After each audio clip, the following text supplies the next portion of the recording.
Hello, happy third day of December, third day of Vlogmas. So it's been a pretty rough day here. Eliza has a bit of a cold and hasn't wanted to sleep, and so we've been spending most of the morning snuggling, and she just started having a bit of a breakdown, so I put her in to her crib for some quiet time, and she's just enjoying that. So I'm going to actually go get her in about 10 minutes. And then I set up the kitchen for a full night of dyeing, which I'm really excited about because I'm dyeing up a bunch of Advent colorways that will debut in the shop next week, and they will only be colorways that have already come out in the calendar so that there are no spoilers. Yeah, so that's what tonight is going to be. I don't know when Doug's getting home from work. It is the week of their big show, so I don't know if he's gonna be late or what. But yeah, so it's just going to be a quiet night with Eliza, and I will run to the kitchen and do some dye lots if she is settled with a snack, just kind of hanging out. So I wanted to show what I'm making for Advent. So the first thing is, with my Sweet Sparrow Advent calendar, I'm not making, well, I guess I am, but I am continuing working on my granny stripe blanket. So my granny stripe blanket lives in this, which is actually what my grandma Elstone, so my dad's mom, who was an avid crocheter, this is what she would always put her work in progress in. This was like her project bag. So it always sat next to her chair in the living room. So I'm putting my crochet project in it. And yeah, so I started this blanket on mine and Doug's honeymoon, so January 2017. I haven't worked on it a whole bunch, but this year I would like to put each day of my Sweet Sparrow Advent calendar in. So I have day 1 and day 2 finished. So day 1 is this beautiful light blue, and there's some like green and brown speckles, and it's gorgeous. And then day 2 I'm just so in love with. The colorway is Pippi on her yak base, which I believe is called Owl, and it's just so beautiful. And then I have a sweet little acorn, or pine cone rather, stitch marker that came in my advent calendar from Julie last year. I'm so lucky to have a friend that is willing to swap advent calendars with me. It's just so much fun.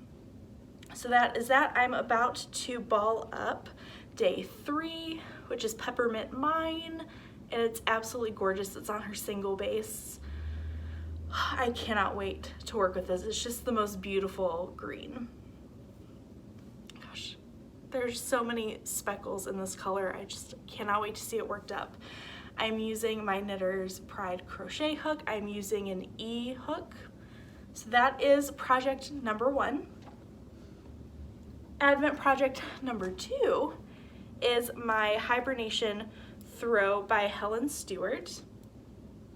I think I started a row before I put Eliza down because she was very upset. Okay, so here we are. I'm still working on day 2,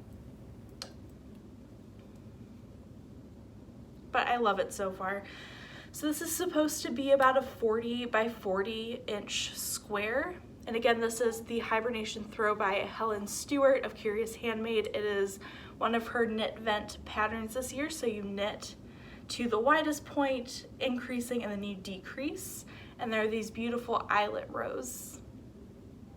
So colorway number 1 was Ever Peach, and colorway number 2 is Dusk. And then I just wound up colorway number 3, which is Eucalyptus. I just love eucalyptus so much. I've been wanting a really subtle green that's not super blue, like a lot of my mint greens are. So I tried something a little different, and I love the way that it turned out. So that is what I'm doing with my Stress Knits advent calendar, and that is going to be a present for my daughter Eliza. I'm assuming it's also going to be her blanket in the car. So that's that. And then last night I mentioned that I was frogging Doug's Slade cardigan so that I could knit him a sweater that will actually fit. And so, my husband he's not very tall, and he's not, I don't know, he's just a small dude. I love him. Yeah, he's just this little skinny guy. So, it's not like it's a large size or anything. His sweaters are smaller than mine.